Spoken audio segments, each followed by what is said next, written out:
पहले स्वास्थ्य मंत्रालय की ओर से कहा गया था कि रहस्यमयी बीमारी से भारत को खतरा कम है, लेकिन सरकार हर प्रकार की बीमारी से भारत को बचाने का प्रयास कर रही है। हर प्रकार के अस्पताल में स्थिति के लिए तैयार है। आपातकालीन स्थिति के लिए भी भारत को तैयारी करने की सलाह भी दी है। मंत्रालय ने बताया कि फिलहाल किसी भी तरह की चेतावनी का कोई मामला सामने नहीं आया है। वहीं चीन से भी जब सांस संबंधी बीमारी को लेकर विवरण मांगा गया तो उन्होंने विश्व स्वास्थ्य संगठन को सूचित किया। उन्होंने कोई नया रोगाणु नहीं मिला है।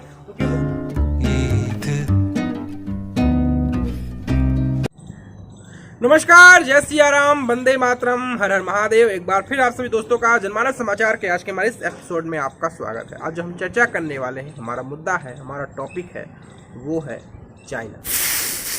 चाइना एक बार फिर दुनिया के लिए मुसीबतों वाली कहानी बनने जा रही है। हम सभी ने झेला है, हम सभी ने देखा है कि कैसे चाइना की वुहान लैब से एक वायरस पनपा और दुनिया भर में फैला और दुनिया भर में उसने तबाही की कहानी रची गढ़ी और कोरोना की कहानी से पूरी दुनिया हलकान हो गया। इस कोरोना वायरस या कहें वुहान वायरस से पूरी दुनिया ऐसे जूझी कि उसका दंश आज भी झेल रहा है। उसकी इम्पैक्ट ऐसा रहा कि कई देश इस कोरोना काल में जब पूरी दुनिया में लॉकडाउन लग गई, पूरी दुनिया स्थिर हो गई, पूरी दुनिया रुक गई, तो कई ऐसे देश जो हैं वो बर्बादी की कगार पर आ गए, जो आज तक नहीं सुधरे हैं। उनकी अर्थव्यवस्था आज तक पटरी पर नहीं आई है और वो देश पूरी तरह से बर्बाद हो गए, पूरी तरह से बैंकरप्ट हो गए। आज वो पाई को मोहताज है, वो देश सुलझ नहीं पाए। चीन के बारे में तो ये भी कहा जाता है कि चीन दुनिया का ऐसा बंद देश है जिसके अंदर क्या हो रहा है दुनिया में कोई भी नहीं जानता। ऐसे तो बात करें, चीन दुनिया की मैन्युफैक्चरिंग है। दुनिया में सबसे सस्ता काम अगर कहीं होता है तो वो चीन में होता है। इसीलिए दुनिया भर के जो बड़े बड़े विकसित राष्ट्र हैं वो अपनी कंपनी के मैन्युफैक्चरिंग को चीन को चुनते थे, क्योंकि चीन में जो काम करने का तौर तरीका है वो दुनिया में काफ़ी चीप है। मगर चीन जो है वो दुनिया में काफ़ी चीप मानसिकता का भी, सस्ती मानसिकता का है। चीन दुनिया का एक ऐसा अलहदा देश है जहाँ पर वो गूगल का इस्तेमाल नहीं करता है। चीन का अपना सर्च इंजन है, चीन की अपनी कहानी है। इसलिए चीन के अंदर क्या हो रहा है दुनिया के शक्तिशाली राष्ट्र भी हैं वो भी नहीं जानते। अब आते हैं टॉपिक पर। चीन एक बार फिर मुसीबतों की कहानी को अंजाम देता नजर आ रहा है। इसको लेकर पूरी दुनिया फिर से परेशानी माथे पर और शिकन दिखने लग गई है। हमारा भारत भी इससे अछूता नहीं है। चीन की इन्हीं हरकतों की वजह से हमारा राष्ट्र भारत भी है कोविड काल में काफ़ी मुसीबतों को झेला।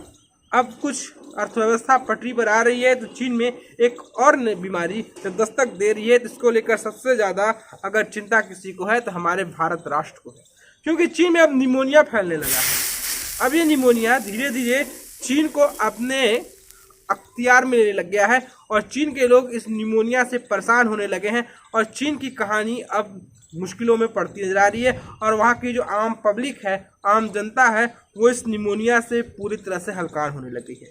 चीन में फैला है निमोनिया और भारत हुआ है अलर्ट। इसको देखते हुए स्वास्थ्य मंत्रालय ने सारे राज्यों को दिए हैं दिशा निर्देश और कही है कि निमोनिया से निपटने के लिए अपनी सारी तैयारियां पूरी कर लो। ये हमारा स्वास्थ्य मंत्रालय देश के तमाम केंद्र शासित प्रदेशों और राज्य सरकार को उसने नसीहतें भेजी है।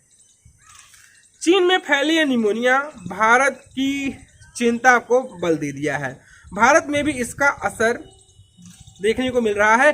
केंद्रीय स्वास्थ्य मंत्रालय ने सारे प्रदेशों और केंद्र शासित प्रदेशों को उनके सार्वजनिक स्वास्थ्य केंद्रों और अस्पतालों को तैयारी करके रखने की सलाह दी है। केंद्रीय स्वास्थ्य सचिव ने राज्यों और केंद्र शासित प्रदेशों यानी कि यूनियन टेरिटरी को एक पत्र लिखा है, जिसमें उन्हें अस्पताल के बिस्तर, इन्फ्लुएंजा के लिए दवाएं और टीके, ऑक्सीजन, एंटीबायोटिक्स, व्यक्तिगत सुरक्षा उपकरण, परीक्षण किट जैसे चिकित्सा बुनियादी ढांचे को बढ़ाने के उपायों के उन्होंने तो दिशा निर्देश भी दे डाले हैं।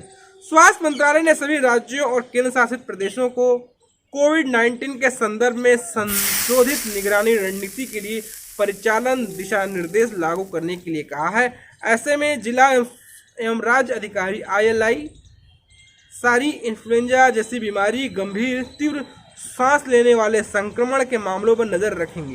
केंद्रीय स्वास्थ्य मंत्री मनसुख मंडाविया ने भी कहा है कि स्वास्थ्य मंत्रालय चीन में बच्चों में फैली सांस की बीमारी के मामलों वृद्धि पर करीब से नज़र रख रहा है और इस बात पर नज़र रख रहा है कि इसका जो असर है वो भारत में ना आए।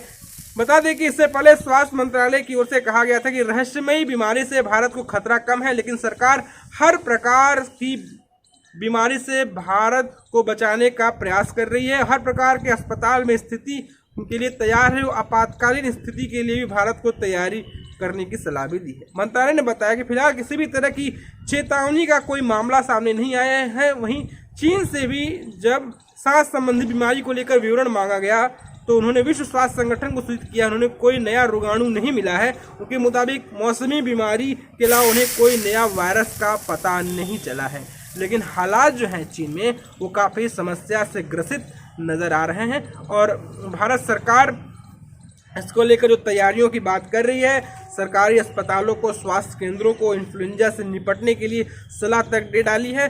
तो इसको लेकर जब मैं ये बातें कर रहा हूँ, जिस राज्य में खड़ा हूँ, जिस ज़िले में खड़ा हूँ, और इन्फ्लुएंजा और चीन की बीमारी के तमाम संक्रमण के अब तक जितने मिनट हमने बात की है, 5 से 6 मिनट जितने अपने वजूहत मैंने जाहिर किए हैं, उससे ये कहानी नज़र आ रही है कि हमारे जो राज्य के जो बड़े अस्पताल हैं या स्वास्थ्य केंद्र हैं वो इसको निपटने के लिए कितने तैयार हैं, जहाँ पर मौलिक सुविधाओं का भी खासा जो इंतज़ाम है वो ढिलाई पर है।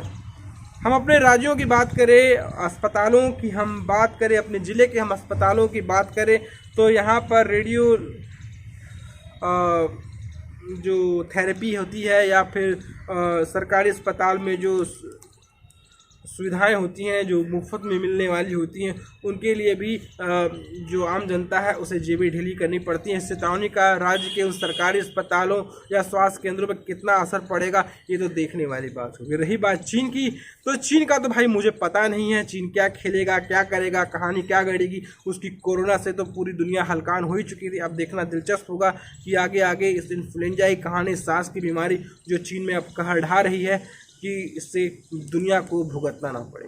तो दोस्तों, आपको हमारी ये कहानी कैसे लगी, आपको हमारा एपिसोड कैसा लगा, आपने जरूर बताया। दोस्तों, आपसे गुजारिश है, निवेदन है कि आप हमारे चैनल को लाइक कर ले, शेयर कर ले, सब्सक्राइब कर ले और सब्सक्रिप्शन का रेड बटन जरूर दबाए। तो हम फिर हाजिर होंगे एक नई कहानी के साथ, एक नए एपिसोड के साथ, एक नई चर्चा के साथ, राष्ट्रवाद कहानी की एक नई गाथा के साथ। तब तक के लिए इजाजत दीजिए। नमस्कार, जय श्री राम, वंदे मातरम। तो फिर मिलते हैं। जय श्री राम।